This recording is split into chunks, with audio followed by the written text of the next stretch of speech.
Ó, é terreiro de crioulo, é do povo, é pé no chão.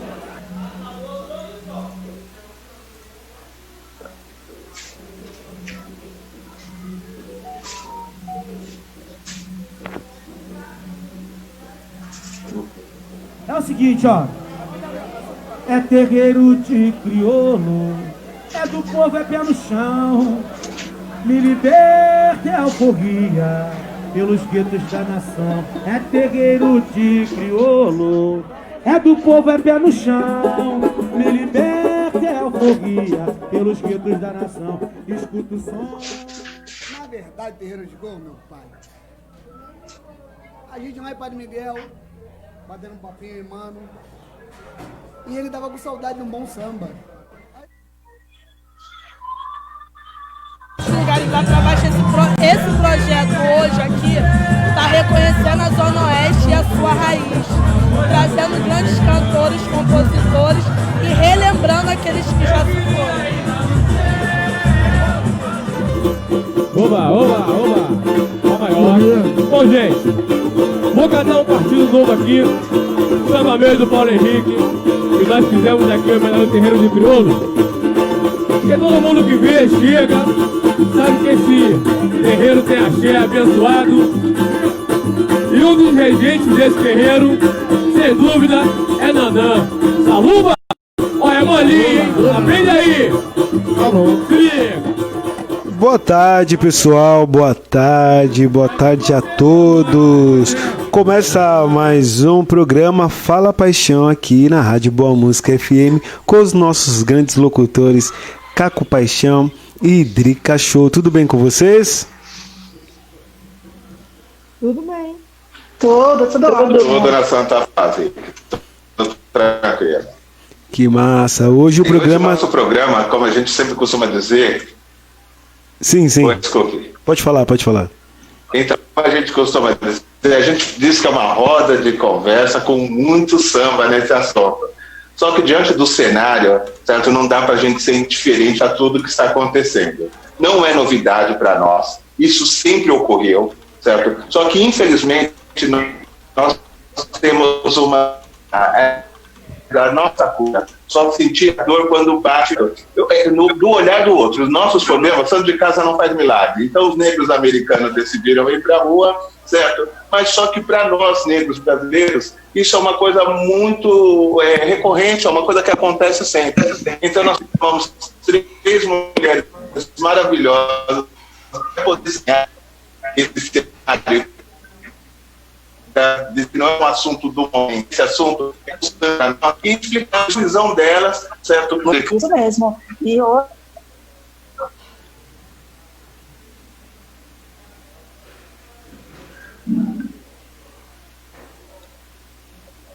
as palestras da Rosane, da Deise, assisto sempre a Paz da Preta, então acordando também para... Tá falhando. Ô, Caco, a conexão do Caco não está boa. situações. Caco... a conexão do Caco e da Drica não está boa hoje. Não, falou por diversas vezes. Vocês ouviram, Rosane, Deise e Preta? Começou falhando, depois não mais. Não dá para entender. Tá falhando. Falhando. Peraí, então vou mudar o celular então, Rick.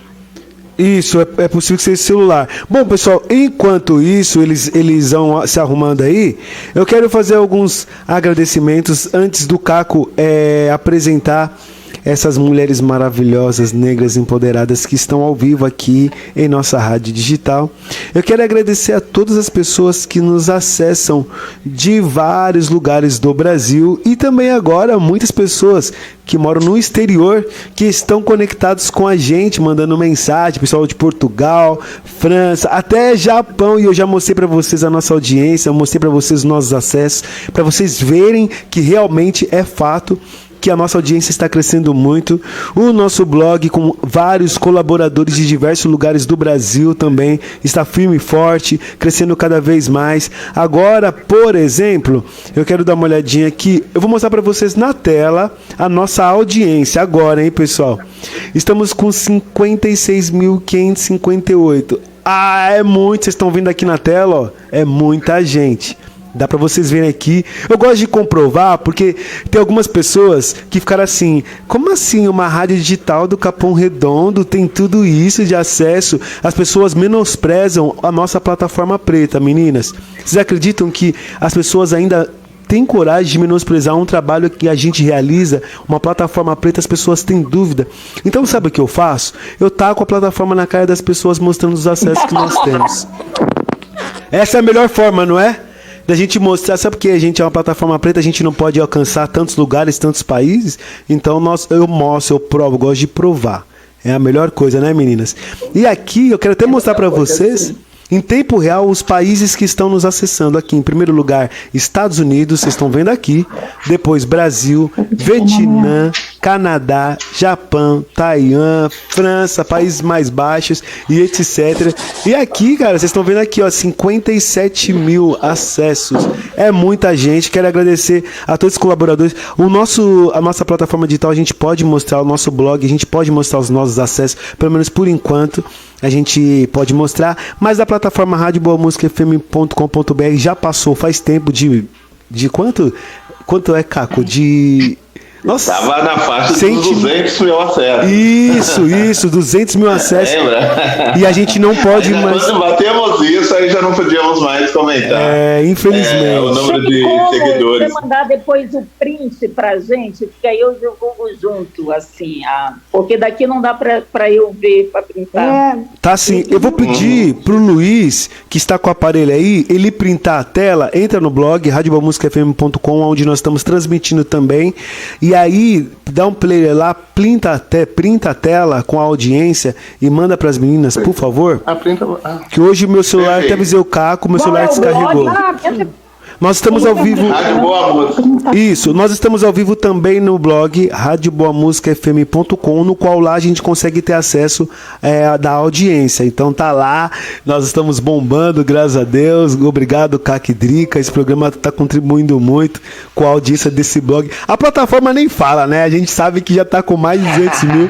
Então, mas a gente não pode mais mostrar na tela. A gente agora entrou no padrão de outras plataformas grandes. A gente não pode mais, tivemos que tirar. Mas o blog, ele ainda é um bebê, então ele está com 57.400, nós podemos mostrar na tela, printar e divulgar à vontade, até que não possa mais. Maravilha. Né? Mas é isso aí, Caco. Agora a sua imagem está muito boa, o áudio também. Bora, é com vocês. Perfeito. Então, gente, como eu estava dizendo, eu vou voltar, certo? Para quem, como eu tivemos problemas técnicos aqui, programa ao vivo é isso, certo? Nós geralmente fazemos uma roda de conversa onde o assunto é muito samba. Só que dessa vez a situação é diferente, porque não podíamos ser indiferente com o que está acontecendo, certo? Que para nós, negros e negras aqui do nosso país, não é novidade nenhuma, certo? Mas como eu estava dizendo, santo de casa não faz milagre, precisou o acorde dos negros americanos, certo? Para que muitos começassem a se atentar às coisas que acontecem aqui no Brasil diariamente, certo? Quando a gente mal tenta parar de sentir por um caso que aconteceu, né, a gente se depara com outros e assim, é uma coisa absurda. Não é verdade, Drica? Sim, essa semana assim está sendo muito pesada, né? Esses dias todos, né? E eu estava até comentando que eu estou acompanhando muito o trabalho da Daisy, da Rosane, da Preta já faz muito tempo já que eu acompanho. Então isso está me dando um despertar, porque eu estava achando muita coisa assim, pela fala de todas elas, comum durante algum tempo, e hoje eu já vejo que não é comum assim. Então, assim, é muito importante, isso vai trazer muitas coisas boas, né, para as pessoas que acompanham a gente. Então, vamos, né, apresentar, cada uma se apresentando? Sim, e eu quero agradecer, certo, a Rádio Boa Música FM, como já foi mencionado aqui, é uma plataforma preta, onde a fala é negra, entende? Porque o que acontece? Tenho certeza que vocês, por muitas vezes, deram entrevistas em outras emissoras, em outros canais, e a famosa edição, muitas vezes, não só muda o que é dito, certo? Como também deturpa muitas vezes, certo? Nos colocando contra nós, ou se não o famoso mimimi. Então agora é o momento da gente ter um espaço para negros para negros falando para todos, certo? Para que nos ouçam de verdade as nossas vozes e o nosso sentimento. Então, eu vou começar com a Deise, né?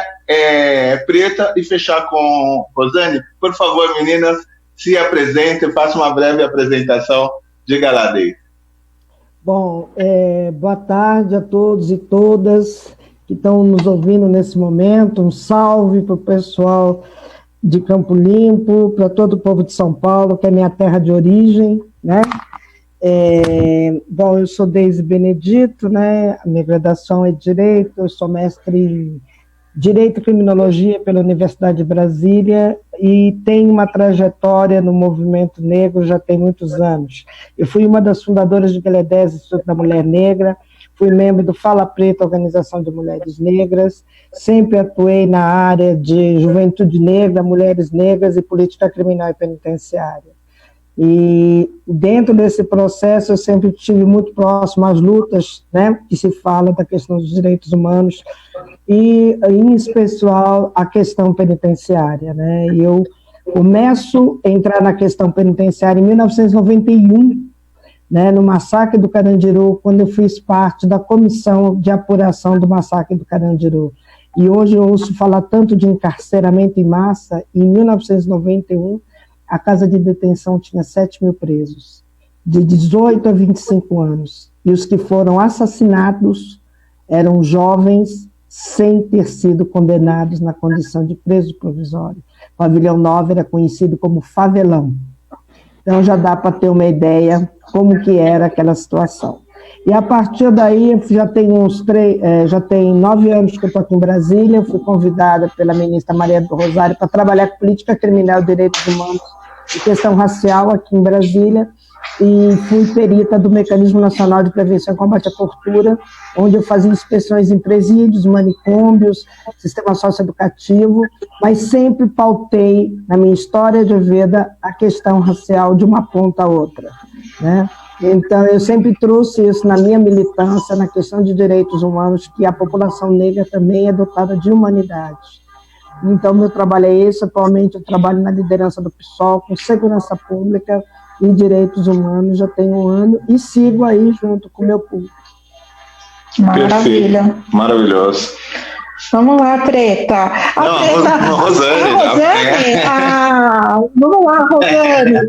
Não, é a Preta, né? É a Preta. Depois É a Preta. Tá, desculpe. É que, na verdade, eu ia colocar a Preta para a Rosane fechar com a Preta, para ela deixar um toque mais leve desse assunto com música. Mas depois a Preta canta, porque vai ter que ter uma leveza, porque o assunto, de fato, é um pouco mais pesado. Entendeu? Eu peço desculpa pela confusão que eu criei, mas vamos lá, Preta. Diga lá. Tudo bem. Estou cumprindo ordens. Mas se a Rosane quiser se apresentar, eu super apoio, não tem problema comigo não, viu, gente? Então a Preta canta isso, então eu vou me apresentar porque eu quero ouvir sua voz. Eu sou Rosane Borges, sou jornalista, entrego um grupo de pesquisa da qual eu sou pesquisadora chamado Colabor, da ECA USP, no curso de especialização, dando aulas, sou integrante da comunidade internacional Reinventando a Educação, chamada de CORE, escrevo para a Carta Capital Digital, para o blog da Boitempo, para o site dos Jornalistas Livres, rascunhei alguns livros também, aí Mídia e Racismo, Espelho em Fel, com o colega Flávio Carrança, um perfil biográfico da Sueli Carneiro, né, e os esboços de O Tempo Presente, né, e venho também, né, eu não sou um clássico, assim como a Deise ainda, mas eu já venho de uma trajetória, a gente falava antes, aí é piada interna, né, das lutas, de tanto que a gente já se conhece. A Deise é uma pessoa querida, também uma referência para mim, a gente já trabalhou juntas, né, Deise? Lembra lá na Zona Leste? Tantas na Zona Leste. Preta Ferreira, que também é uma referência de luta de mulher, né? Então, para mim, né? Então, para mim, eu fico muito feliz e honrada de estar num programa como esse, acompanhada, né, de quem eu estou, né? Maravilha, perfeito. Diga lá, Preta, se apresente e depois você canta aquela música. Eu sei que você parece que tá com uma nova, mas tem uma que veio assim, marcando a sua história, né? Principalmente, acho que antes e pós o encarceramento, né, Fredo? Comente um pouquinho. Boa tarde a todos presentes. Queria agradecer ao convite. Para mim é muito especial hoje estar na presença de Deise e Rosane, de verdade. Sou muito grata a vocês. Tá sem som. Tá sem som. Cortou o áudio.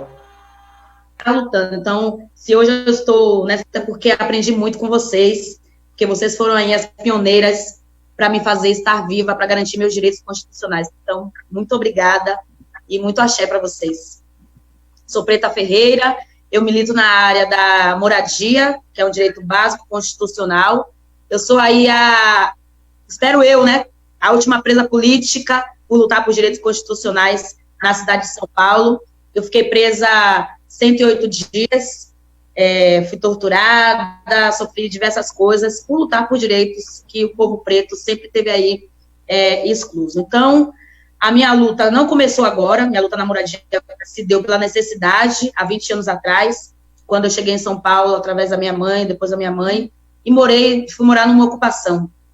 Então, se hoje eu tenho esse poder de fala, se hoje eu tenho essa voz, foi devido também a essa prisão, porque essa prisão foi para me deslegitimar, mas acabou legitimando toda a minha luta. Eu milito pelo MSTC, Movimento Sem Teto do Centro, na cidade de São Paulo, e hoje, depois da minha prisão, eu tenho umas outras militâncias, não só para a questão da mulher, da sobrevivência da mulher, do empoderamento da mulher, mas sim, eu sou abolicionista penal.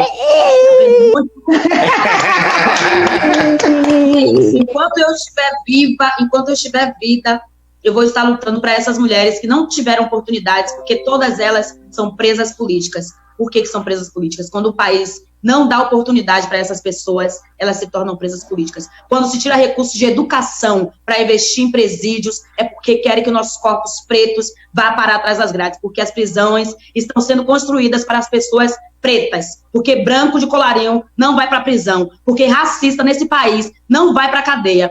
Quem rouba um pão para dar para o filho comer, pega 5 anos de prisão. Então, é contra isso que a gente vai ficar viva para lutar e para conseguir que essas mulheres tenham dignidade e vivam bem.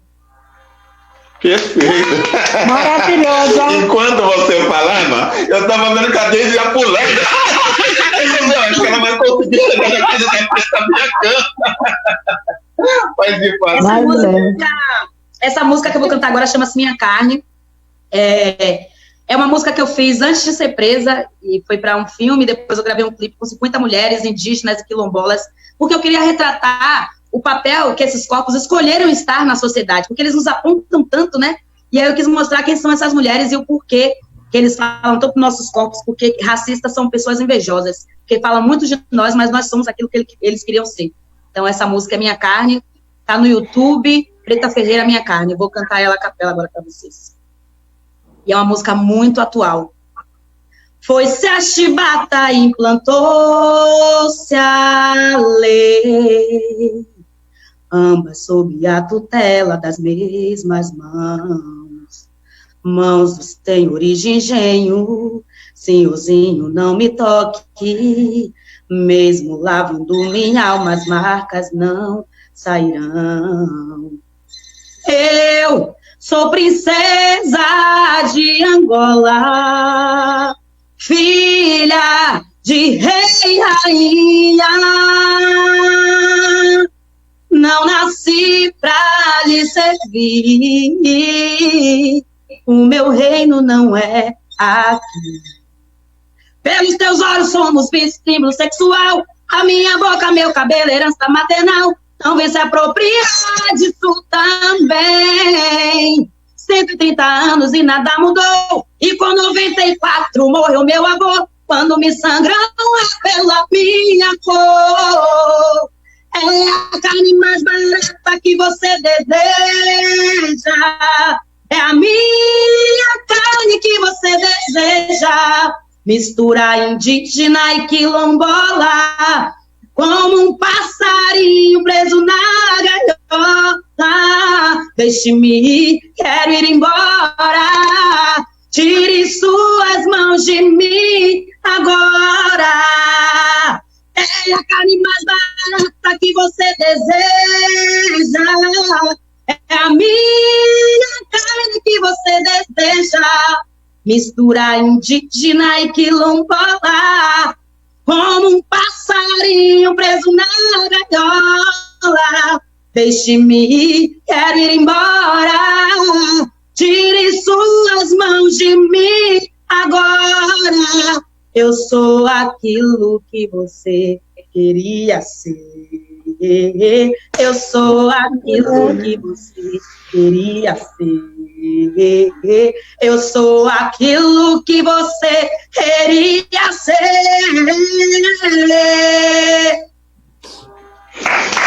Maravilhosa. Gente, demais. Emocionada. Olha, Caco e Drica. Cortar qualquer ferida. Com certeza. Tem um recado para vocês muito importante, tá? A Maura Augusta, do Ipiranga, ela tá mandando um beijão, tá todo mundo lá do Ipiranga assistindo, o pessoal tá divulgando o link a rodo, e fizeram um convite para Preta Ferreira, o movimento de moradia, no qual a Maura também faz parte, quer patrocinar um programa com a Preta apresentando na Rádio Boa Música FM, querem marcar uma reunião. Ela falou assim, gente, eu conheço essa mulher representa, e nós estávamos pensando em fazer um programa voltado ao movimento de moradia, e não tínhamos quem realmente apresentasse esse programa. E agora ela falou assim que o movimento de moradia vai patrocinar esse programa para Preta Ferreira nos representar. Gente, axé, axé, axé. Axé, obrigada, gente. Demais, eu tô aqui todo emocionado. O Caco sabe que eu sou chorão, então eu nem vou ligar minha câmera, porque eu tô aqui em plantos aqui, nossa, o Caco sabe como que eu sou.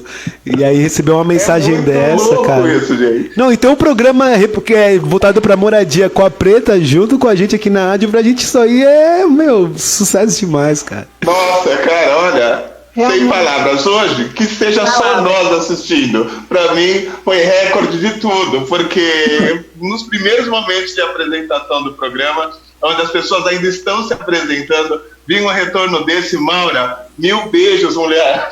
Gratidão. Um beijo, linda. Obrigada, mesmo, muito obrigada. Vamos junto, irmã. Com certeza. Mais uma vez quero agradecer aí o pessoal do Ipiranga, todo mundo mandando aqui coraçõezinhos. Obrigado, Maura Augusta do Ipiranga, representante lá da militância lá há anos, uma herança militância que passou de pai para filhos, e eu quero agradecer muito. Tem a parceria também do Orlando Silva, que está sempre lá apoiando. E só de saber que esse convite foi feito a você, Preta, para representar o movimento de moradia com um programa desse na Rádio Boa Música FM, isso não tem preço, Caco. Drica, parabéns pelo programa, vocês são demais de trazer essas pessoas, esses tesouros para nós. Obrigado, Ipiranga! Obrigada, gente. Obrigado, Rádio Boa Música. Sem vocês nada disso seria possível. Massa. É o nosso povo preto, certo? Se juntando e colocando as nossas vozes para serem ouvidas. E Preta cá entre nós, hein? Que voz, mulher. Linda, eu estava vendo aqui. Eu estava até escrevendo enquanto ela cantava para minha sobrinha para entrar para ouvir. Falando aqui. A Preta é maravilhosa. Desde restabelecida? É isso que eu ia perguntar. Olha, se tem uma coisa que eu não perco, é a oportunidade que a vida dá da gente se emocionar. E quando a Preta me faz chorar desde o dia da prisão dela. Desde quando essa garota foi presa, eu choro aqui em Brasília. Chorei muito pela prisão dela. E, com todo respeito, né, eu sempre considerei a Preta a nossa Pantera Negra, a nossa Angela. Eu não preciso ir lá se eu tenho uma aqui. Sabe? Se eu tenho uma aqui. E a vida me deu uma oportunidade. O ano passado, eu participei do encontro da Coalizão Negra, fui moderar uma mesa sobre questão prisional, em Sistema Socioeducativo e Relações Raciais, que é a minha área. E quando falaram, eu falei, eu vou para São Paulo, mas eu quero ver a Preta. E aí eu falei, eu quero ver a Preta. Eu tive a oportunidade de ir na casa dela, de conhecer a mãe dela. E o rosto da Preta é o rosto de milhares de mulheres que eu já vi nesse país na prisão. É o mesmo rosto. Mulheres que têm esse mesmo rosto, mulheres que têm essa mesma força, mulheres que têm o desejo de mudança. E por isso que eu digo, a Preta é a minha Pantera Negra. É a nossa. É a nossa, exatamente. Que viveu, que sabe o que é estar numa cela cheia, que sabe o que é ter 2 calcinhas para passar a semana inteira, que sabe o que é não ter um absorvente na cela e que uma água no chuveiro quente é considerado privilégio. Ela sabe do que eu estou falando. Ela sabe. Então, passar pelo que essa menina passou, viver o que ela viveu, ela é a nossa Pantera Negra. E eu digo a vocês, ela não abandonou a luta. Muito pelo contrário, ela ampliou o leque de lutas. E isso, para mim, é muito importante, porque essa menina preta, esse programa que ela vai poder apresentar, ela vai poder mobilizar todas as nossas panterinhas que estão na periferia, usadas por uma mídia que escolhe aqueles que querem tornar líderes e que nunca pisaram na favela. Top. Exatamente. Eu sou do sul de São Paulo, eu sou do bairro da Água Funda e nasci no Ipiranga. Então, eu sei o que significa para nós, negros e negras, termos um espaço na mídia, ou seja, a mídia digital, toda essa coisa que a gente usa hoje. Isso é de fundamental. A nossa revolução não será televisionada, mas vai ser gestada dentro das mídias digitais. Eu acho, Preta, que esse é um presente que você merecia. Devemos muito a você. Os 108 dias seus foram de todas as mulheres negras que têm o direito de existir. Obrigada. Uau! Sem falar que eu ainda tô... Com certeza. Que eu ainda estou respondendo esse processo, ainda vai ter um julgamento. Eu fui presa sendo considerada um perigo para a sociedade. E aí eu fiquei ainda um período sem poder sair de casa, porque ainda tinha medidas cautelares, eu não podia sair de casa, por isso que você veio na minha casa me visitar. Eu não posso frequentar as ocupações, que tem essa medida cautelar ainda, eu não posso ir nas ocupações, o que eu criei.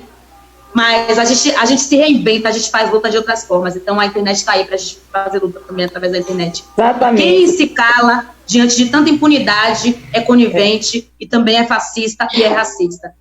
Não estamos na hora de ficar em cima do muro. Ou você se posiciona ou você sai do nosso meio. Com certeza. Exato. Gente, é muito interessante. Oi, Henrique, só um minutinho. Preta, eu não vou querer te ver mais, mulher. Tá chorando. Porque você deve me achar uma coisa absurda. Porque na última vez que nos encontramos, eu te abraçava e chorava. Justamente por esse fato que você comentou, que geralmente a gente se encontrava, ia para um canto, ria, brincava, falava de tudo da vida, certo? Cada um no seu canto. Aquele dia você falou, olha, não posso, que está dando o meu horário, eu tenho que ir embora, tenho que estar em casa, X horário. Aquilo para mim foi um fim. Eu ficava, e esse programa está para acontecer há muito tempo, você sabe disso, né? Primeiro eu não podia por essa condição, inclusive aos sábados e domingos, e depois por outros motivos. Mas olha, sem palavras. Volto a agradecer a Maura, a Rádio Boa Música, e saímos totalmente do script, né, Drica? Saímos. E eu também quero até aproveitar o gancho, porque normalmente eu não costumo nem falar muito, né? Mas hoje eu estou me sentindo até mais à vontade para comentar, e até vou pedir desculpa se eu falar alguma besteira, mas assim, eu não me imaginava um dia estar fazendo um programa falando com a Daisy, com a Rosane, é uma satisfação imensa. E a Preta, a Preta tem o maior carinho, mesmo de tempos, né, atrás que a gente se conhecia.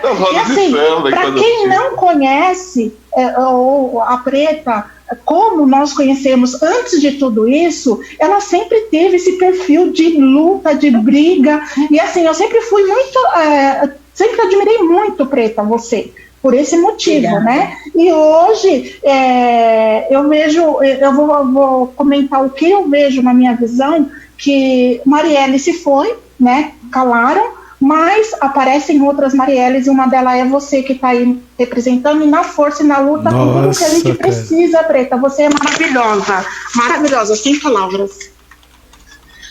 Rosane, mulher. Estou aqui digerindo todas as palavras, esse programa, viu, que... Pesado, né? Nem a música da Preta deu uma aliviada, gente. Grande dia. Certo. E você, como jornalista, me fale um pouco sobre esse trabalho. Nós assistimos, né, Dri, uma apresentação, e o por isso do convite também, você junto com essas mulheres, certo? E sobre a necropolítica. Gente, eu estou emocionado mesmo, por isso que... Sobre necropolítica. Eu gostaria que você falasse um pouquinho, certo? E depois as meninas complementassem, sobre necropolítica, esse sistema, porque aqui não existe o sistema democrático brasileiro, é o sistema necropolítico brasileiro, e isso a gente sabe que sempre foi assim. Desde o momento que se apropriaram dessa terra, tratam os indígenas da forma que tratam, onde hoje eles têm que brigar pelo espaço que é deles, certo? Que nós falamos, como negros, nós não queremos o poder, certo? Nós queremos compartilhar os direitos. É somente isso, que o povo, vocês querem brigar, é racismo inverso. Não é, gente. Queremos compartilhar o direito e respeitar, certo, os donos dessa terra, que eles merecem respeito. E sabemos que não somos nós. Diga lá, Rosane. É um tema muito difícil, né, para a gente digerir. Agora, eu acho que é fundamental a gente alcançar a complexidade do termo, né? Embora a gente use muito, e eu sempre fico dizendo, e isso não é preciosismo de teoria, que a gente tem que dimensionar que é um termo complexo, para não virar arroz de festa, tudo acaba sendo necropolítica. Mas assim, só para a gente começar a conversa, o debate, a necropolítica é um termo cunhado por, hoje, um dos maiores filósofos da contemporaneidade, que é o Attila Mbembe. É um camarunês, um professor, um homem com pensamento muito lúcido, que hoje dá aulas na universidade na África do Sul e é professor visitante em Duke, nos Estados Unidos. Então, o Attila Mbembe, ele adota esse termo a partir de uma expressão que vem do Foucault, que é muito conhecido, que é a biopolítica. O Foucault, como a gente sabe, foi um teórico muito pensado com as configurações do poder, como cada época o poder ele mudava, era isso a preocupação do Foucault. O que o Foucault vai ver? Que na ascensão da sociedade moderna houve uma mudança radical. O Foucault vai dizer que o Estado moderno ele nasce porque o que ele vai dizer? O antigo, nas sociedades medievais, o rei, ele cuidava da morte, ele legislava a morte e deixava viver. As mortes, elas passavam por um espetáculo público, todo mundo ia assistir os enforcamentos, e elas eram cuidadas pelo governante, pelo soberano. Aí ele vai dizer, olha, mas na ascensão do Estado, do chamado Estado moderno, vai haver uma mudança, porque não é mais o Estado, ele não se ocupa mais das mortes, ele legisla, ele cuida da vida da população, ele legisla sobre a vida, mas ele vai deixar morrer. Aí o que o Foucault vai dizer? Quem ele deixa morrer? Os improdutivos para o capitalismo, aqueles que foram descartados, os negros, os deficientes físicos, os deficientes mentais, e o Estado vai fazendo isso, cuidando da vida de todos, aí surge contagem de população, demografia. O que é que o Attila Mbembe ele vai pegar a partir da noção da necropolítica? É dizer que o que se teve hoje na contemporaneidade não é mais um Estado cuidando da vida e deixando morrer aqueles que não servem, mas é o Estado cuidando permanentemente da morte. Esses indesejáveis que ficavam na margem, a política do Estado passa a ser geral. Até porque no Estado neoliberal, você não tem mais um Estado que ofereça direitos. O que Paulo Guedes todo dia diz? Não temos direito, não temos direito. Então o Estado opera como uma máquina de morte. Aí o que o Etili vai dizer? Esse Estado que opera com uma máquina de morte vai continuar matando aquele que ele sempre matou, os indesejados da biopolítica do Foucault. Então, o que a gente tem com a necropolítica não é apenas uma ação do agente policial, do policial truculento, é uma política de Estado pensada para extinguir. E aí não é mais esse Estado moderno que diz vamos cuidar da saúde, da população. Não, é um Estado que abre mão de cuidar e é um Estado que se estabelece nas fronteiras da morte. E aí a gente vai ver que no Brasil a necropolítica ela é voltada para a gente. Nós somos, no ponto de vista do Marx, a massa sobrante, eles não nos querem. Então, essa política da morte, ela vai cada vez mais avançando, seja na saúde, com a violência obstétrica, que atinge nós, mulheres negras. Gente, tem uma modalidade da violência obstétrica que é terrível, que é quando falta procedimento anestésico nos hospitais, nós, mulheres negras, não recebemos, porque é um suposto que as mulheres negras são mais fortes, que vem da onde essa ideia da escravidão. Ou seja, tem mulheres morrendo nos hospitais públicos porque não suportaram a dor. Aí o que eles dizem lá no laudo oficial? Que teve pressão alta, que teve eclâmpsia, não foi mentira. Então a necropolítica, para além da bala, ela se exerce no Estado brasileiro de várias formas, com a violência obstétrica, com a falta de aparelhos culturais, né? Com a falta de acesso, né? Com a questão, como a preta aí, a nossa, como eu concordo com a Deise, a nossa bandeira negra da moradia, você vai matando. Você tolha o acesso a formas simbólicas e materiais de um lado, ou você mata no sentido real, né, com a bala da polícia. Então, a gente tem esse Estado, né, infelizmente, a história da filosofia do Padeiro é o que a gente tem para hoje, é um Estado que... E aí a gente está no momento de um governo que adota essa necropolítica na sua forma mais ainda brutal, não é? Estabelecendo e com o consenso da sociedade. Porque o que marca os fascismos? É que o fascismo ele tem que criar permanentemente inimigos. Então, Bolsonaro ele não governa para a nação brasileira. Ao estabelecer uma linha entre amigos e inimigos, ele governa para aqueles que ele considera amigos e para os inimigos a morte. Então, é a manutenção dessa linha e inimizade supõe guerra. Ou seja, nós estamos numa guerra civil declarada, porque é uma guerra civil declarada pelo próprio governo, pelo próprio presidente. Porque muita gente diz assim, mas Rosane, a gente já não estava nessa guerra? Sim, mas o Estado brasileiro, a oficialidade, nunca declarou isso, a despeito das mortes, né, inclusive crescerem no governo Lula, que foi um governo progressista, mas o discurso do Estado era um discurso de inclusão, de vida, de expansão de direito. E o que a gente tem hoje? O discurso muda. É o discurso da morte, é o discurso da violência, é o discurso da perseguição e o discurso da inimizade. Então, a gente está numa situação que a gente está sitiada, né? Perfeito. Tem os nossos colegas parar para ouvir ainda as nossas colegas. Eu aproveito, dou essa sequência para a Deise, certo? Porque o que acontece? Quando não consegue matar, encarcera.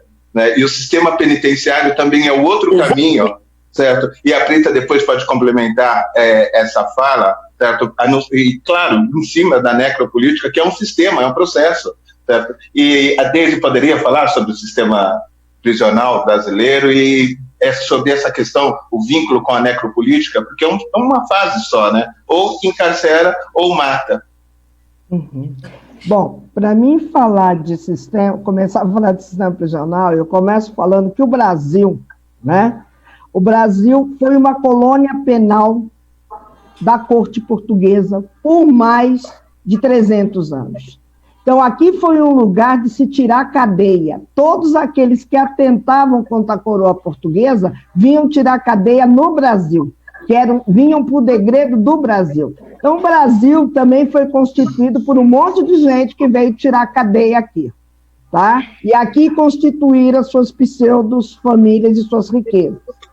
Um dado que, para mim falar de sistema prisional, eu começo falando, não só essa parte, mas outras partes que eu considero fundamental. As primeiras pessoas que perderam sua liberdade, que foram presas, torturadas, viciadas, violentadas, exterminadas, exploradas sexualmente, foram as mulheres indígenas.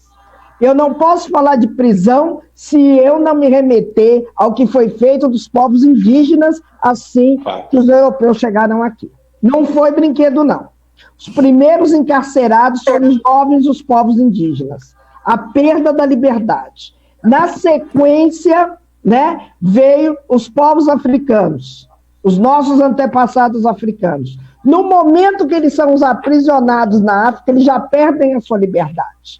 E dentro dos porões dos navios negreiros, eles vinham num processo de superlotação, dentro do porão do navio. Eram quase 3 meses de viagem. Então, eles eram acorrentados, eles ficavam sem água, sem alimentação adequada, sem luz, adquiriam doenças devido à superlotação, como tuberculose, sarna, varíola, né? E outras doenças no interior do navio. No meio do caminho, os piores eram jogados ao mar, porque poderia infectar toda a carga, porque era uma mercadoria. E eles vinham para dentro dos navios nessas condições. Aí chegavam no Brasil, passavam aqueles doentes, os lotes que estavam doentes, passavam por uma quarentena, né, onde alguns poderiam melhorar de saúde e serem expostos no mercado, porque eram peças, né, era mercadoria, e aí você tem todo o processo da venda, da despersonalização humana dos africanos, jovens no Brasil, que a grande maioria era de jovens, na faixa de 14 a 25 anos, que é essa faixa que morre hoje, e era uma faixa valiosa para o desenvolvimento, para trabalhar na economia dos canaviais, na agricultura, na mineração. Eu digo que a partir do momento que esses jovens chegam algemados, permanecem algemados dentro dos depósitos, são vendidos, continuam algemados, presos na senzala, a escravidão foi uma sentença sem crime. O Brasil sentenciou a uma execução de uma pena populações africanas nesse país, sem julgamento, sem crime, sem nada. A escravidão foi uma execução de pena por serem africanos e foram explorados na sua mão de obra. Então, a questão prisional no país, ela começa na corte de Noir, de Devor, lá do outro lado do Atlântico. Foi ali que começa o nosso processo de encarceramento e aprisionamento desse país. E aí o que acontece? Durante o período da escravidão, qualquer preto que fugisse da senzala e fosse encontrado já era definido como um criminoso em potencial. A construção de uma identidade criminosa negra, ela se estabelece no período da escravidão, com os anúncios nos jornais já dizendo um preto, manco, traço no rosto, fugitivo da fazenda tal.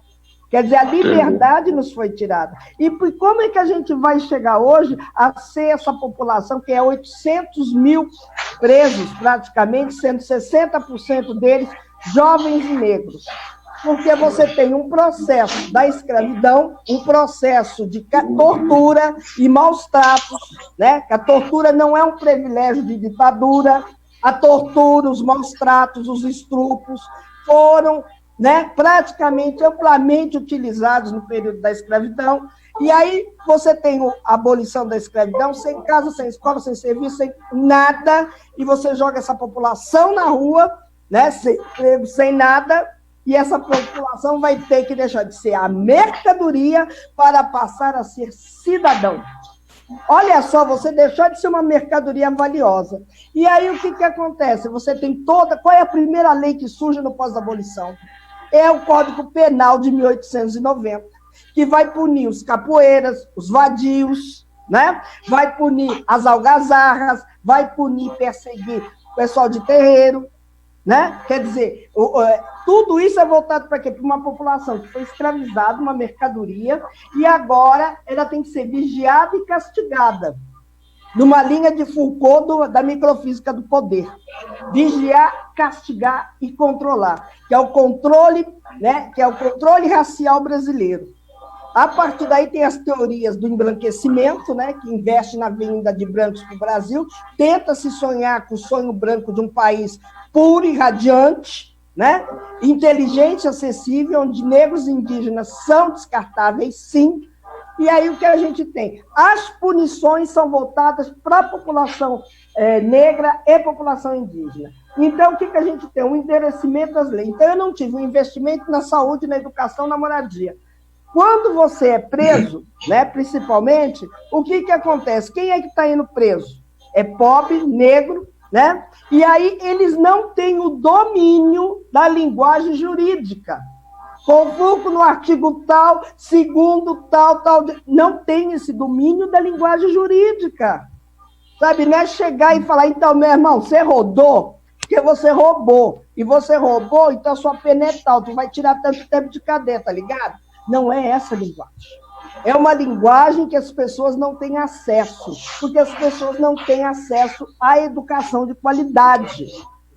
E aí as pessoas não vão conseguir compreender, numa audiência de custódia, o que o juiz está falando. Até porque o juiz é Deus. Então você tem diante da figura branca, você tem o juiz que é branco, o Ministério Público que é branco e o defensor público que é branco. E aí o que acontece? Para o juiz e para o promotor, você é um inimigo em potencial. Independente da sua cor da pele, porque você é o filho da empregada que ele não conhece. Se você é uma mulher preta, você é a cara da empregada que ele tem dentro de casa. Sabe? Você é a cara daquela mulher que está na rua pedindo esmola, que é um perigo, você tem cara de craqueiro. E você é uma ameaça, porque se construiu uma identidade criminosa através dos programas de televisão. Né? Então, quem tem mais tempo, quem é jovem há mais tempo como eu, lembra do Notícias Populares, do Homem de Sapato Branco, uma série de programas que até hoje, o da Teninha, né? O Cidade Alerta, adoram mostrar quando apreendem jovens negros na rua, as abordagens policiais.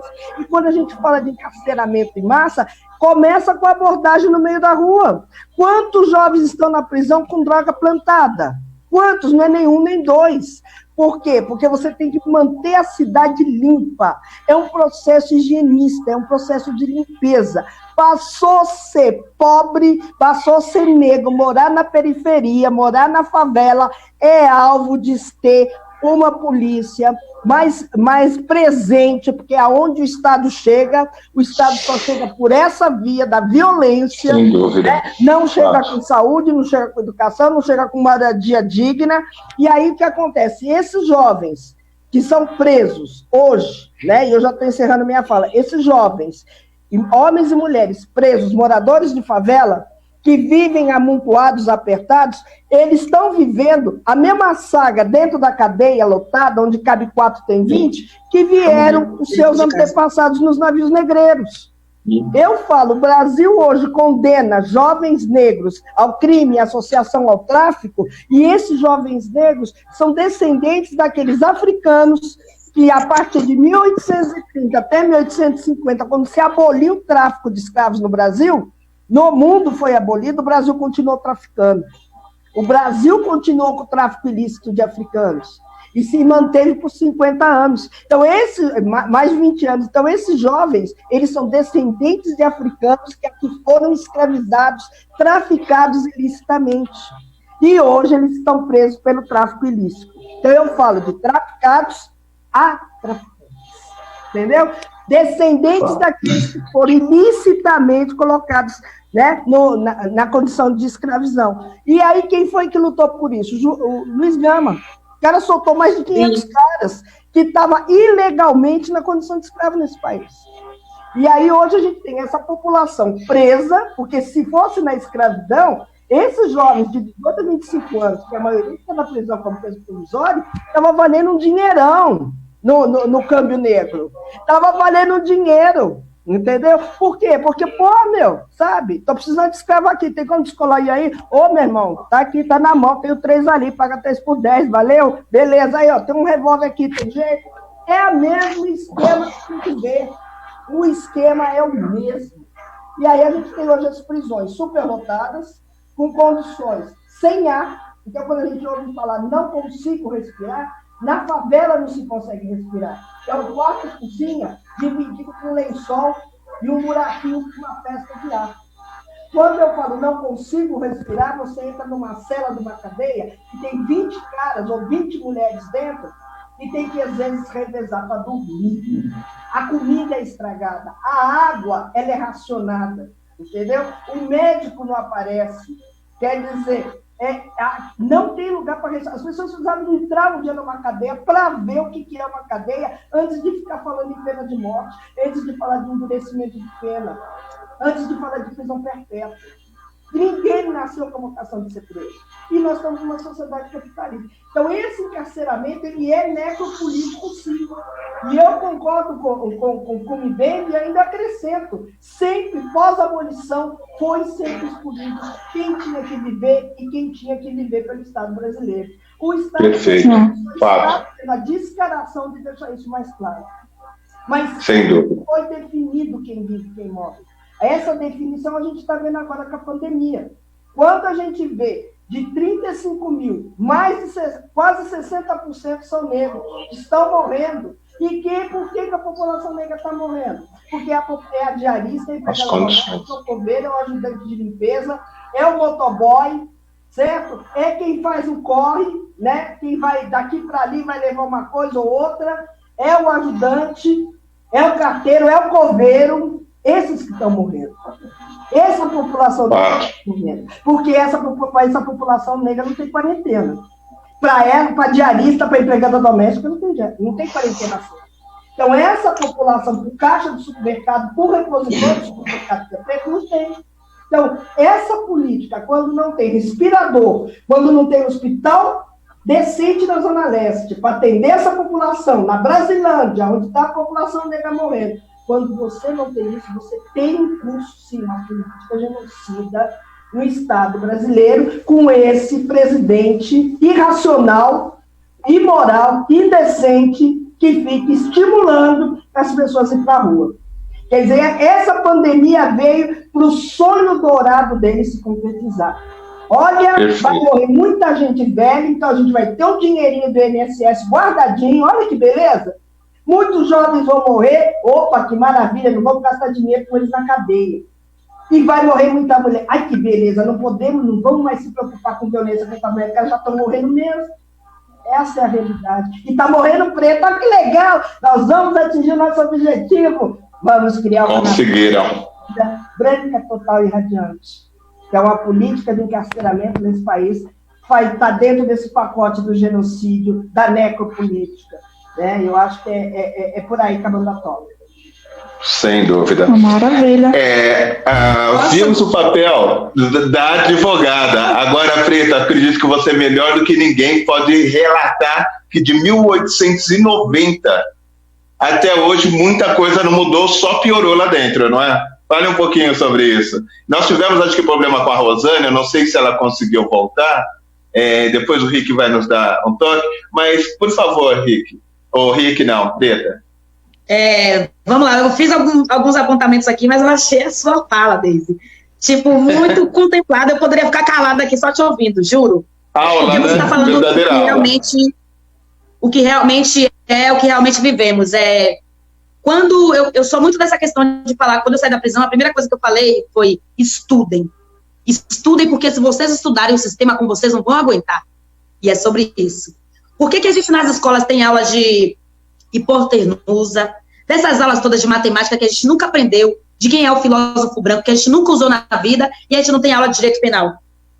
Justamente por isso. Porque se você souber sobre os seus direitos constitucionais, sobre o seu direito penal, nenhum policial vai te dar uma abordagem fazendo baculejo do jeito que eles fazem com o povo preto.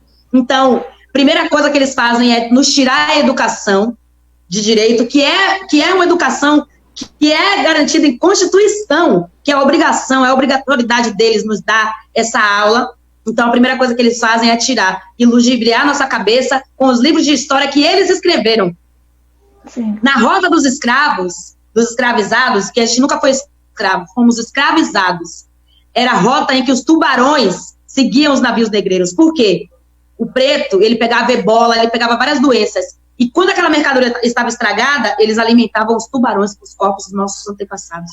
Eles nos jogavam no mar para a gente morrer. Os tubarões seguiam os navios negreiros porque sabia que até alimento, uma mercadoria estragada, era assim que eles nos tratavam.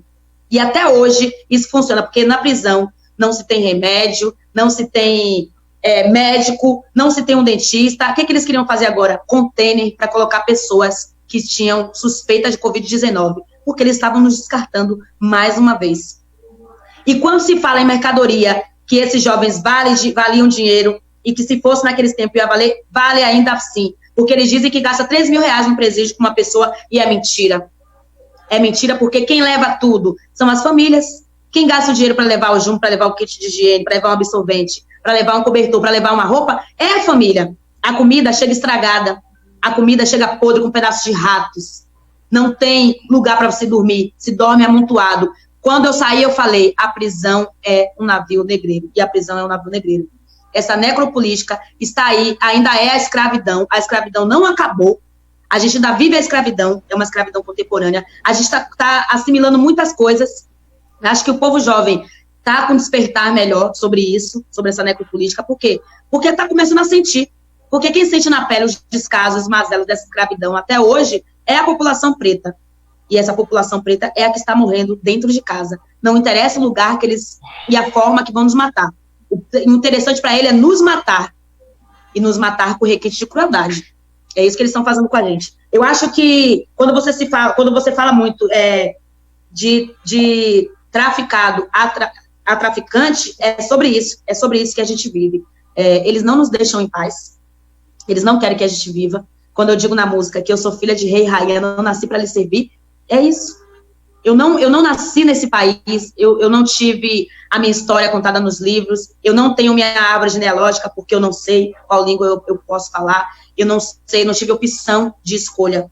Então a necropolítica está aí para nos matar. A escravidão ainda não acabou. Não acabou. Por isso que se mata esses jovens, por isso que mata essas lideranças, por isso que se mata, que se prende. Por quê? É vantajoso para eles. Ainda somos mercadorias. Ainda estamos valendo muito, sim. Por que se mata? Porque um influenciador negro não é moda. Não está na moda. Você não vê essas pessoas nos grandes veículos de mídia em massa. Quando eu tive a oportunidade de ir lá presa, denunciar, não foi porque eu queria me aparecer, não foi porque eu queria ser uma pessoa famosa, não por esse lado, porque eu tenho muitos outros talentos para ser uma pessoa famosa. Mas eu quis denunciar, eu quis usar desse poderio que me deram, já que me deram poderio como perigo para a sociedade, eu me sentia uma Dandara, eu me sentia uma Maria Filipa dentro do presídio. Então, já que me deram esse poderio, eu comecei a usar desse poderio que me deram, para além de denunciar, mas para exigir dentro do presídio tudo que é constitucional e tudo que eles dizem que é favorável ao povo quando o povo está preso. Então, eu comecei a perguntar onde estavam os 3 mil reais que eles dizem que investia em cada preso. Comecei a questionar o porquê daquela luz, porque que não tinha remédio, e é isso, né, quando você se torna esse perigo, é porque realmente ainda somos escravizados, ainda somos a nação que vive na escravidão contemporânea. Você vê aí muita gente que não teve opção de vida, porque é a mesma coisa quando eles libertaram, né, que foi as mercadorias deles, os escravizados, para ir para os morros. Então, sem oportunidade, sem saneamento básico, a gente ainda vive até hoje. Quando aquele menino caiu do prédio, nas mãos da empregada, da Madame Branca, a gente vê aí de novo a escravidão se repetindo, porque as sinhazinhas antes matavam os filhos das escravizadas. As escravizadas tinham que amamentar os filhos delas e não sobrava leite para os seus próprios filhos. Então, a escravidão, essa necropolítica, ainda é a escravidão no século XXI. É verdade. Fato. Isso é fato. É verdade. Até a Preta tocando nesse assunto, eu queria até falar um pouquinho, não sei se a Rosane conseguiu voltar, eu acho que não, né, Rick? Eu acredito que o Rick está vendo sobre isso. E eu fui criada, né, em casa de patrões, minha mãe, por toda a vida trabalhando como doméstica, né, e me doeu muito mesmo, além das outras situações, mas o caso do menino realmente muito doloroso, porque eu me vi naquela cena, eu muito pequena também, já tive em meios a essa situação, minha mãe tem que sair para fazer outras coisas, né, e realmente um descaso enorme, enorme, imenso, imenso, imenso. Dói muito pra gente que vive isso, pra gente que sabe como é que funciona, porque só sabe realmente quem já teve uma vida dentro, né, desse meio todo, e ver que não tem essa liberdade, né, às vezes a gente vê filmes que falam, que contam a história de escravos, aonde chega num certo momento que a empregada tem um pouquinho mais de afinidade com patrões, pode até acontecer, só que assim, eu como fui educada a viver dentro da casa dos patrões, eu tinha os meus limites. Nunca me proibiram, mas a minha mãe sempre me educou que eu não podia pegar o que eu queria para comer e também não podia ficar entrando na casa como se fosse minha. Eu tinha um limite, então eu tinha que ficar ali no quarto da empregada, né? Então, quando eu tinha meus amigos para levar para o serviço, né, eu não tinha onde receber meus amigos, eu tinha que ficar naquele limite, que era o quarto da empregada, porque não era minha casa. Né? Então, é muito doloroso quando a gente vê uma mãe que não tem condição de deixar o filho com alguém que foi o momento que ela estava e teve que levar até o serviço, acontecer uma coisa dessa. É triste demais, é muito triste. E esses são exemplos mencionados pela Preta, que nada mudou, só vão trocando as ferramentas. Nesse momento aproveitaram a pandemia, certo? Não chegou pelo nosso povo, como a maioria das doenças dizem sempre que vem da África, como uma forma de proibir a entrada de africanos, certo? E descendente do povo negro, mesmo aqui da América Latina, haitianos passam muito por isso, entende? De entrar no Brasil. E dessa vez não foi. Mas, incrivelmente, começou na região mais nobre e hoje está, assim, a maioria morrendo pelo que a Deise mencionou muito bem. Infelizmente, eu entrei na prefeitura, não tenho vergonha nenhuma de dizer, como agente de zoonoses. E eu não tinha nem noção do que era isso. Eu ia fazer desratização, desinsetização nessas comunidades. E uma das coisas que eu vivi, que assim, foi a mais chocante, a partir daquele dia eu ia pedir exoneração, que falei, não tenho estômago para tanto, foi um cara armado, certo? Nos pegou para dizer que o filho dele estava doente, não, estava ferido lá no barraco e ele precisava de um socorro, certo? E nós falamos, não, a gente não pode fazer nada, a gente vai chamar uma ambulância. Aí eu falei, aí um dos rapazes falou, tem um carro de polícia ali na esquina. O cara de Estocolmo falou assim, vocês não vão chamar a polícia, vocês vão levar com essa perua. Entramos em choque, o cara mencionou uma coisa, para mim voltar da onde eu vim, certo? Eu não vou perder nada, que com tudo lá eu tinha comida, eu tinha bebida e não via a minha família sofrer. O que eu estou vivendo aqui, para mim, não vale nada. Se vocês não salvarem meu filho... Cara, aquilo foi entrando na mente, de fato, a gente entrou no barraco, pegou a criança, certo? Porque eu geralmente acompanhava uma bióloga, isso, se eu não me engano, nessa vistoria que nós fizemos, não tinha... Foi uma situação tão assim que, a partir daquele dia, eu comecei a rever até mesmo sobre esse sistema prisional. Certo? Que é um sistema de tortura. Dizem que não existe mais a tortura nesse país, mas nós sabemos que existe e ela é direcionada. Porque para uma pessoa falar isso, prefere estar longe da família para não ver sofrer, certo? Para ele se sente privilegiado de estar dentro de um presídio, certo? O qual ele, com poder ou não, ele tem as regras e o limite dele lá, e não vê o que está acontecendo. De ver seu filho. Quando nós entramos, a criança regurgitou, que ele tinha a mãe amamentou, o leite ficou, os ratos comeram o rosto da criança. Então tá uma mistura de uma cena absurda.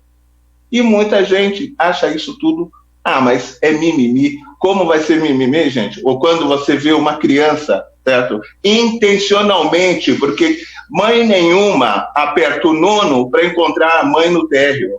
Essa mulher, podem sei lá o que acontecer, foi sim proposital.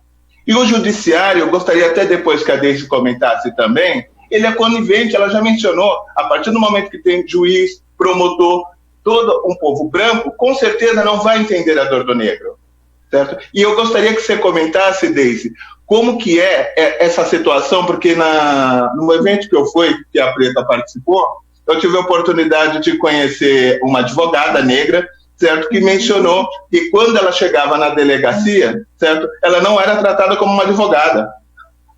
Até ela ter que se apresentar e ficar provando por A mais Z que ela era também uma advogada. E como foi essa sua trajetória? Agora entrando no lado pessoal um pouco, fala pra gente um pouquinho. O que é ser mulher negra nesse meio machista e racista? Olha, eu fui criada, né, aí na Água Funda, em São Paulo, no bairro da Água Funda, né, perto da Vila Guarani, Campanário, Taboão, Diadema, quer dizer, Vila Moraes, e eu fui criada num bairro um bairro operário, maioria negra. Então, quer dizer, quando eu resolvo, né, que eu falei, eu vou estudar, vou fazer tal. E aí, eu trabalhei no Tribunal de Justiça de São Paulo, né? Eu passei num concurso, comecei trabalhando como costureira, né, numa fábrica de costura, e fui fazer datilografia, e aí apareceu um concurso público do Tribunal de Justiça de São Paulo, fui trabalhar, já estava na militância, e fui trabalhar como escrevente no Tribunal de Justiça de São Paulo. E eu participei de greve, isso e aquilo, e aí eu fui parar na vara de execução penal do Tribunal de Justiça de São Paulo. Minha filha, foi sopa no mel, né? Eu já tinha toda uma formação sobre a questão racial e fui trabalhar com a documentação, né, de mais de 183 mil presos que tinha no Brasil na época. E aí eu comecei a ler a questão dos presos. E uma das coisas que me chamava a atenção era as condições, a vida pregressa, né? Rua A, travessa B, né? Quando você vai ver, um quarto cozinha com banheiro do lado de fora. E condenado um 55, 57, essa coisa, né? 16, que era o tráfico na época.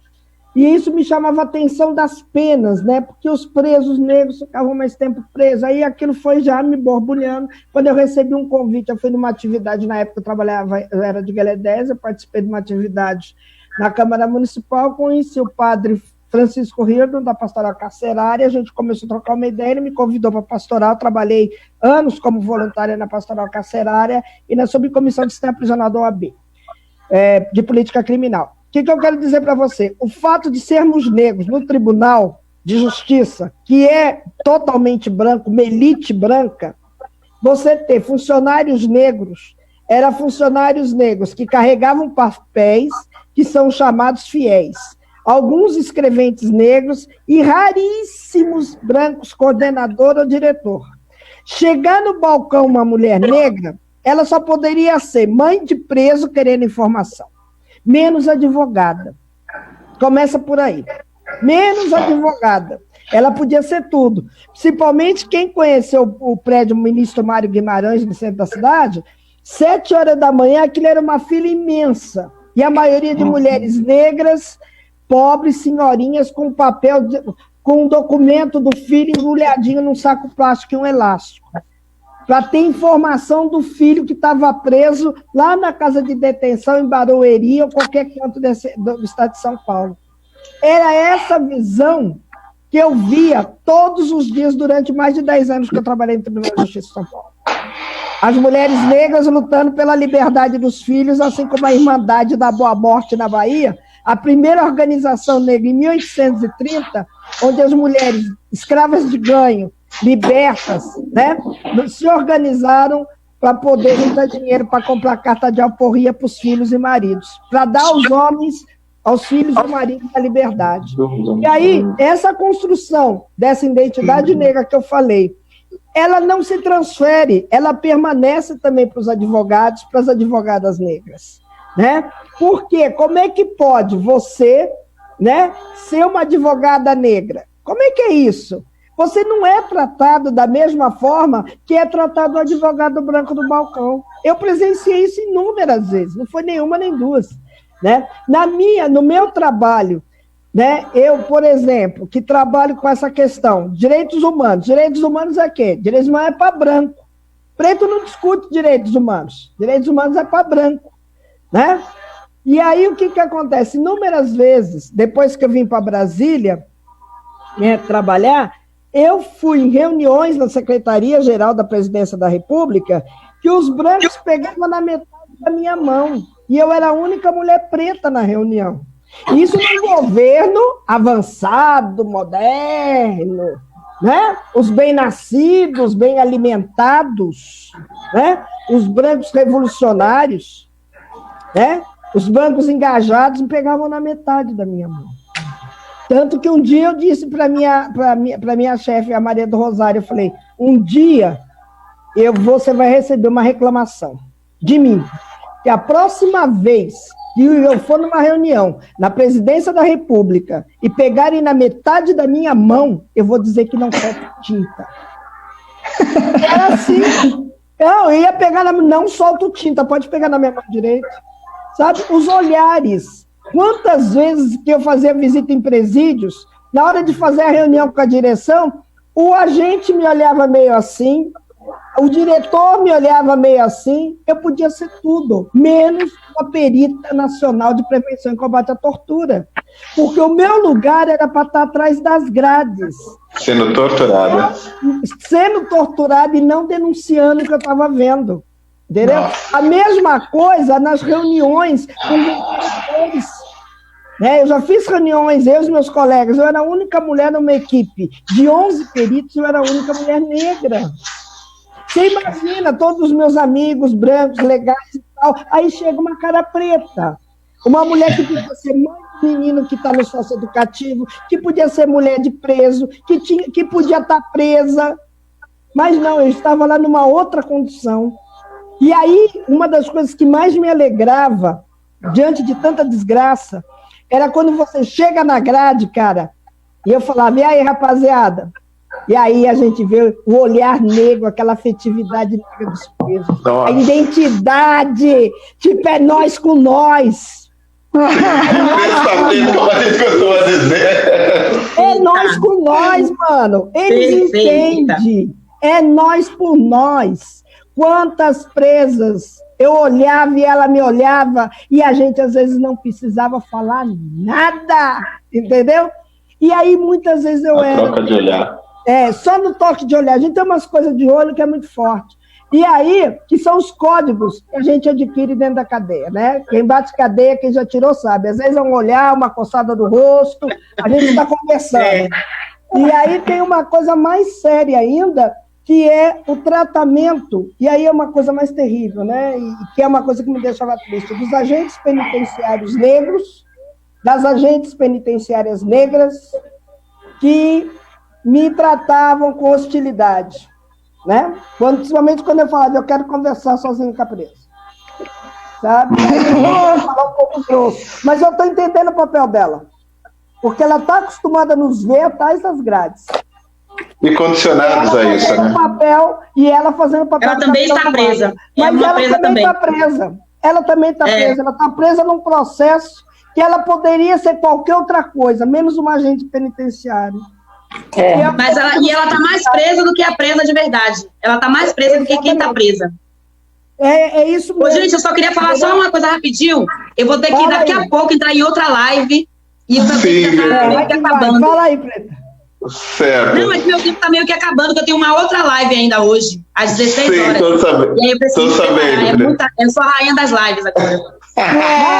Como Pantera Negra, você vai... A Pantera Negra é assim, tem que subir em todos os lugares. Sim, e assim que for o caso, se você quiser fazer alguma consideração final, que logo a gente também está acabando e você precisa ir, se você quiser fazer alguma consideração que precisa sair, não vou nem pedir para você cantar, que a gente tem muito a te ouvir, certo? E não vamos ser egoístas, porque a gente sabe precisa da sua voz solta pelo mundo. Então vai lá falar também para o pessoal, mas deixa o seu recado. Eu vou completar, então tá bom, eu vou completar aqui o que a Deise falou sobre as guardas estarem mais presas do que quem realmente está presa. Eu cansei de falar muito isso para elas, porque uma vez eu cheguei a uma delas e falei, você está mais presa que eu estou temporariamente na condição de presa, e esse aqui é o seu emprego, você prestou concurso para estar presa. Então, quando essa aqui acabar, eu vou ter uma outra vida, eu vou ter a minha vida de volta, e você vai continuar nessa vida atrás das grades. Então, é para jogar preto contra preto. Então, a gente tem que começar a explicar para essas pretas o que é isso. E depois que eu falei isso, elas viraram minhas amigas, elas me tratavam de um outro modo. Né? E viam realmente que eu tinha razão. Infelizmente, a gente tem aí uma política de carceragem em massa, infelizmente vamos ter que ter mais Deise, mais Rosana, mais Preta, mais Carmen Silva. E o que eu quero dizer é que a gente pode combater tudo isso, sabe como? Elegendo mulheres pretas da base. As eleições estão aí, e não se esqueçam quem são essas candidatas mulheres pretas, trans, o povo indígena, porque são essas pessoas que sabem como governar o país para todos. Como é o que eu costumo dizer sempre. O nosso voto tem que nos refletir. Nós temos que nos ver no nosso voto. Não adianta a gente votar no voto do patrão, certo? E exigir os nossos direitos, como fizeram na Avenida Paulista, trabalhadores na porta da Fiesp querendo direito para o patrão.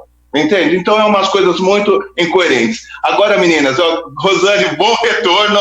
Voltei, né? Eu vi que gente, eu fui recusar uma ligação, não sei se aconteceu o dedo que quando saiu. Eu vou, viu? Entendemos. Só um minutinho. É que tem recado, certo? Acredito que tenha para você. Nosso diretor está chamando. Aí, na sequência, você vai, beleza? Que eu acredito que tenha recado para ti. Vamos lá, Rick? Não. Alô, Rick. Bom, acho que ele está com problema lá na parte da coisa. Com certeza, ao vivo. Preta, um beijão. Vai lá, certo? Muito obrigado pela participação. Eu respondo depois. Me manda um recado. Maravilha. Nas minhas redes sociais. Obrigada, Preta. Valeu, beijo. Obrigada, gente. Amo vocês. Obrigada por tudo. Muito obrigada. Estamos juntos. Obrigada, nossa Pantera Negra. Vai, Pantera! Sigamos juntas, Preta. Bom, Rosane, desculpe, eu acabei te cortando. Você estava falando? Sim, então, Caio, eu fui recusar uma ligação. No que eu fui recusar a ligação, apareceu um xizinho no Zoom, cliquei sem querer sair. E aí foi uma verdadeira saga para tentar entrar, porque dizia que o anfitrião ia me aceitar para eu esperar, mas foi um tempo que para mim foi uma eternidade, né? Certo. O questionamento que eu fiz para a Deise, eu vou fazer para você também, porque, claro, que em áreas diferentes, mas tenho certeza você como mulher e negra deve ter vivido no jornalismo, porque minha primeira opção de curso, logo que eu saí do colégio, foi jornalismo. E por N motivos, naquela época, tinha o vexame de colocar o nosso nome na lista dos alunos que não podiam fazer porque estava com mensalidade atrasada, aquelas coisas que quem se formou há tempos atrás sabe que existia.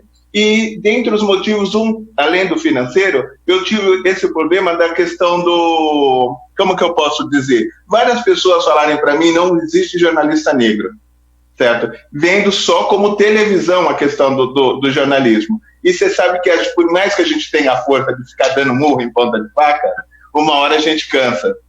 Acabei indo para a área financeira, hoje eu sou formado na área financeira e o destino me colocou aqui nessa situação.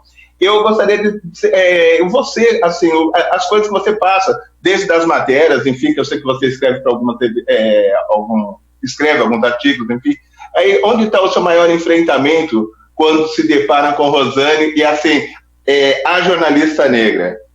Olha, eu acho que a comunicação, eu concordo com Deise, assim como o direito, são áreas que deram visibilidade a corpos urbanos de classe média. O jornalismo, tradicionalmente, é uma profissão que as pessoas que se formam são oriundas das classes médias urbanas, brancas.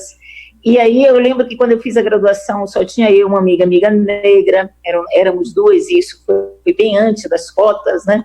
Então, o que que eu avalio? Eu acho que esses enfrentamentos que a gente tem no território profissional só revelam a profundidade do que é o racismo brasileiro, né? Eu acho que a gente tem nessas situações do mundo da comunicação. Eu lembro quando eu fazia graduação, a gente tem uma disciplina chamada Telecim, telejornalismo.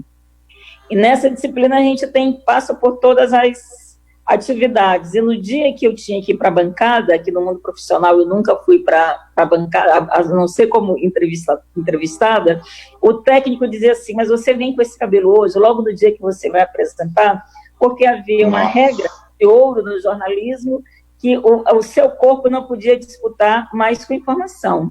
Vejam, o nosso corpo para a ideologia racista, então, era uma espécie de obstáculo.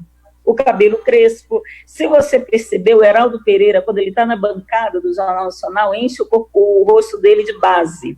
Ele fica com aquele corpo branco. Então, o Muniz Sodré, o nosso querido Muniz Sodré, que está se recuperando aí, né, da Covid, pneumonia, ele tem uma frase já antiga, que ele dizia que o negro que entra no sistema televisivo, telejornalístico, é um negro que se deixa morrer, porque é um negro em que a estética dele tinha que ser morta.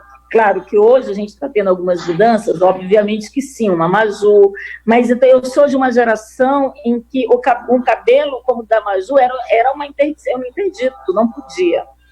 Então eu acho que a gente tem avanços, mas ainda permanece esse imaginário carcomido, antigo, encardido, que ainda tenta tolher o nosso corpo, e tenta, principalmente, ser uma mulher preta, né? A Deise, acho que foi muito didático, eu vi pela internet, que eu estava acompanhando, porque eu acho, o Francis Fanon tem uma frase que eu gosto muito, que ele disse que o negro é um negro em qualquer lugar, e o movimento negro acrescentou, se ele não sabe, ele vai saber da pior forma. Eu acho que sobre nós, mulheres negras, as imagens de controle, que já disse a nossa Patrícia Hill Collins, mas a Lélia Gonzalez, nos aprisionam no lugar sempre da subalternidade. É a empregada doméstica, é a mulata do samba, não é? É a trabalhadora, né, de tudo subalternizado. Então, quando a gente sai desses lugares, o racismo sempre vai tentar nos devolver para o lugar que ele acha que a gente não deveria ter saído. Né? E estar na comunicação significa isso, estar no direito significa isso. Nós acabamos sendo preta ousada, pretas metidas, né?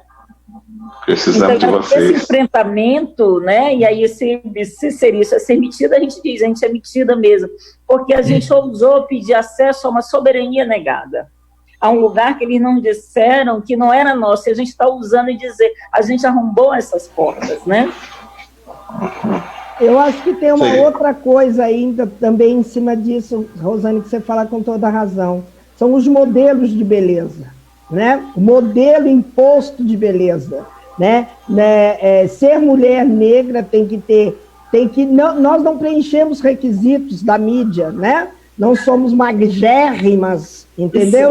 Não somos magérrimas, né? Nós somos cheinhas, nós temos excesso de gostosura, entendeu? E isso incomoda, né? Eu acredito que existe modelos de mulheres, né? E esses modelos brancos de submissão e de beleza é que é imposto o tempo todo, né? E quando nós, mulheres negras, somos insurgentes, e isso está na nossa natureza de insurgência, né? Porque os nossos antepassados foram mulheres escravizadas, eles insurgiram contra a escravidão, e a gente não aceita os lugares que nós temos.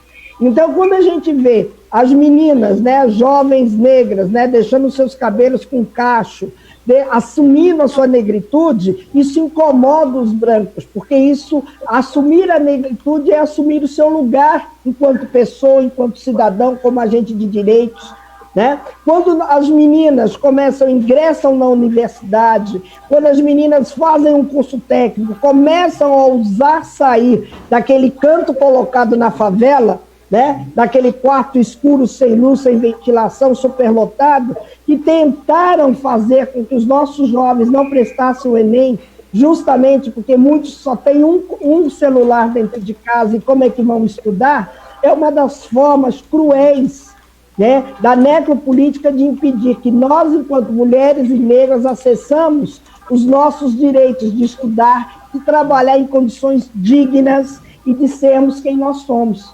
E eu acredito que, quando a gente desafia esses lugares, nós nos tornamos uma ameaça, porque nós somos uma ameaça. Né? E nós temos que pensar no coletivo.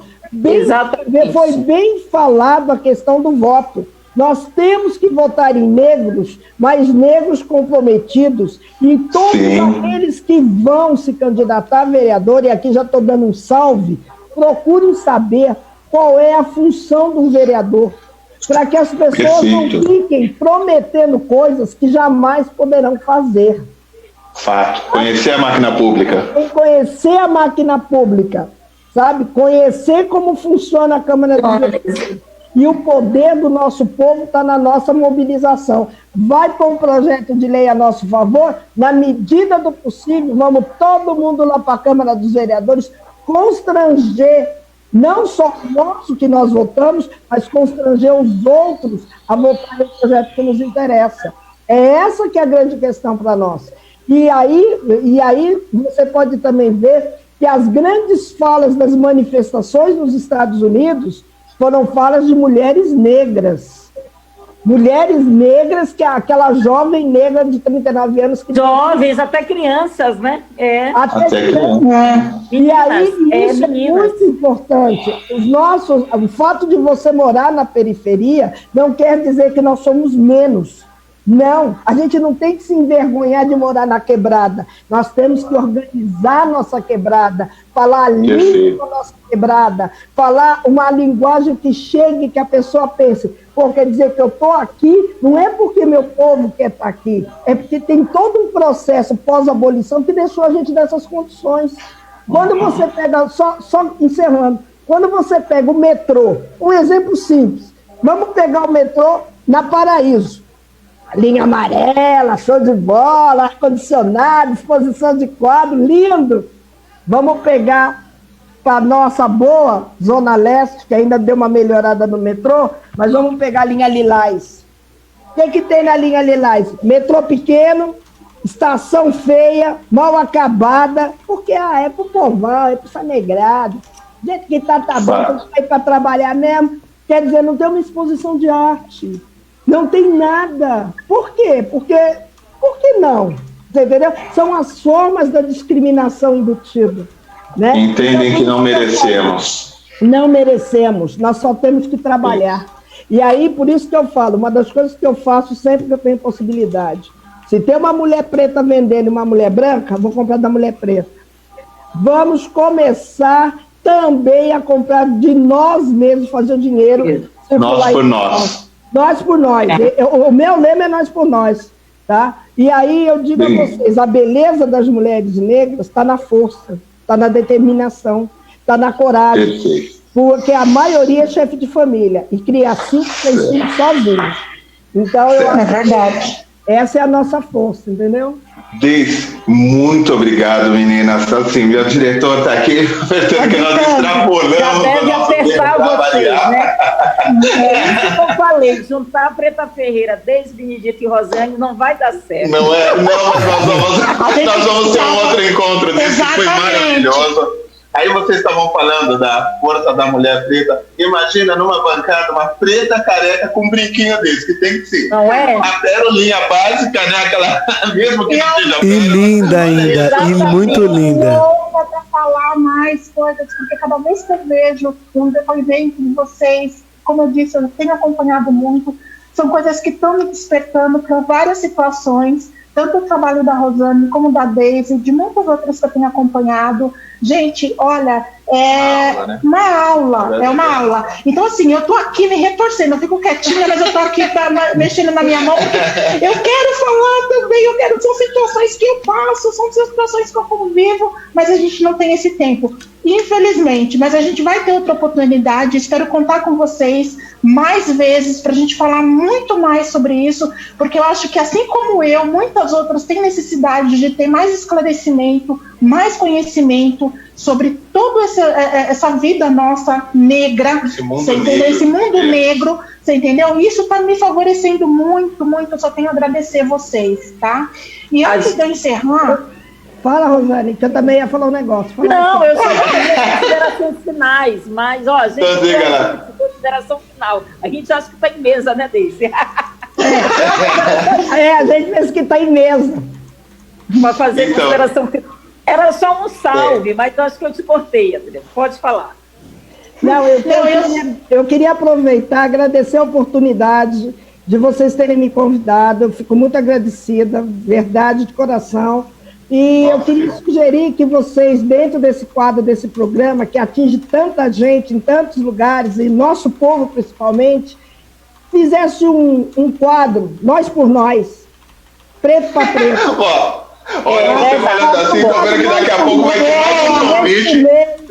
sabe? Vai ter mais um convite para a Rádio Boa Música, chamando você para ter esse... O nome do programa você já deu, daqui a pouco a gente chama no PV. Nós precisamos falar de nós, para todos, não só nós, mas para que brancos, periféricos, classe média, todos classe alta, nos ouçam.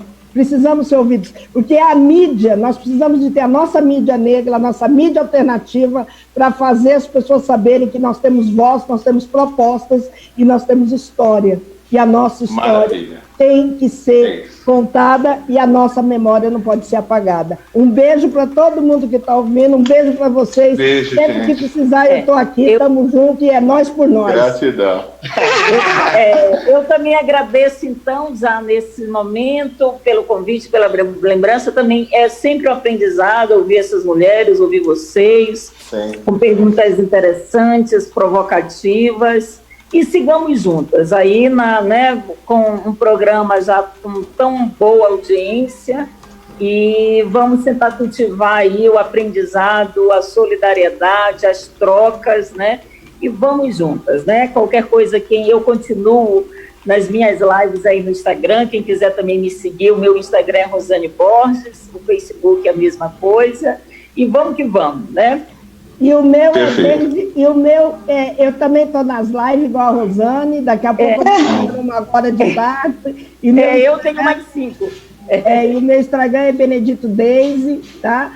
Quem quiser ir lá me seguir, ver a live, eu agradeço. Eu estou aprendendo, viu, gente? Eu estou aprendendo. Meninas, agradeço de verdade. Deixo aqui o recado para vocês que nos acompanharam até agora. Nosso muito obrigado. As nossas redes também, e temos novidades para vocês. Amanhã também estaremos, certo, com o programa Fala Paixão. Nos acompanhem no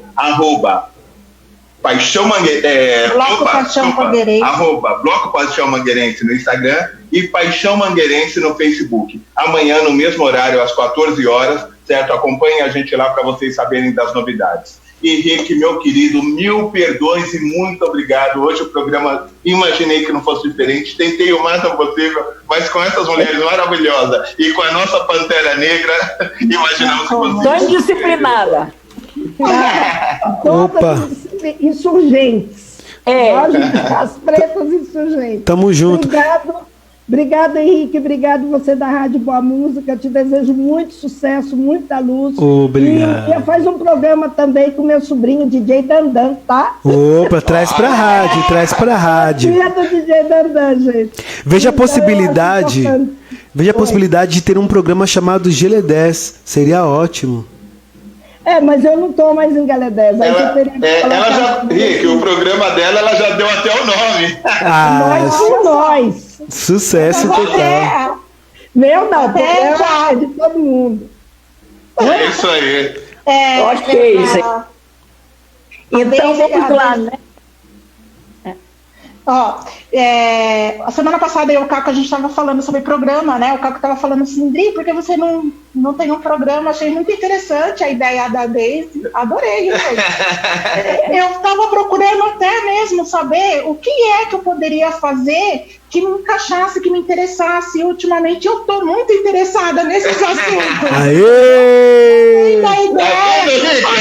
Mas eu gostei da ideia, assim, eu queria me encontrar. Eu não gosto de quando eu falo algo e eu não sei o que eu vou fazer, algo que vai ser só um final de semana interessante, não. Esse daí é um assunto que é extensivo para sempre. E sempre vai ter alguém que vai ter algo para falar. E uma outra coisa muito interessante é na comunidade, porque é algo que a gente tem feito e vai continuar fazendo quando acabar a pandemia, é estar na comunidade acompanhando esse tipo de situação, e vai ter muito assunto para trazer. Né? Gostei da ideia deles, achei ótima a ideia. Olha, eu acho que nunca caiu algo assim para mim. Eu achei muito interessante. Vou trabalhar sobre isso e quero contar com vocês também. Se eu entrar nisso, eu quero contar muito com vocês, porque vocês são minha referência.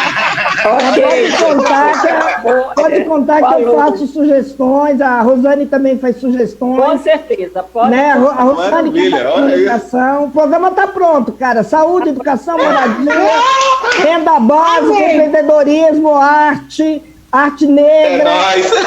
É nós. Nós por nós. E nós, periferia. Maravilha. É isso aí, pessoal. Não somos a periferia, nós somos a maioria. Com certeza. Eu quero agradecer o pessoal. Beijos em todos. Até a próxima, gente. Isso aí, eu quero agradecer ao pessoal do Rio Grande do Sul, tá mandando bastante mensagem. Quero agradecer também o pessoal de Macapá, o pessoal de Minas Gerais, Zona Leste, o pessoal do Campo Limpo, o pessoal do Capão Redondo. Tem bastante gente mandando mensagem. Quero agradecer ao pessoal da O Negro, que também está acompanhando. Ah, legal! E hoje nós temos também o pessoal daí do Cafra aqui mandando mensagem, falando que está acompanhando esse programa maravilhoso. Então eu só tenho a agradecer. Muito obrigado de coração, Caco, Drica e convidadas, que valem muito ouro, muito mais que ouro. Muito obrigado. Obrigado, querido. Sucesso, luz e tamo junto. Até depois do fim. Fala, paixão. Fala, paixão. Até mais, pessoal. Tchau, tchau. Estava muito afim de cantar. E eu quero saber a opinião de vocês aí. Se gostar, dá um like. Acabou, gente? Acabou, né? Você me vira a cabeça. Então, Aqui beleza. só acaba quando termina, então. Me tira do sério. Destrói os planos que um dia eu fiz pra mim.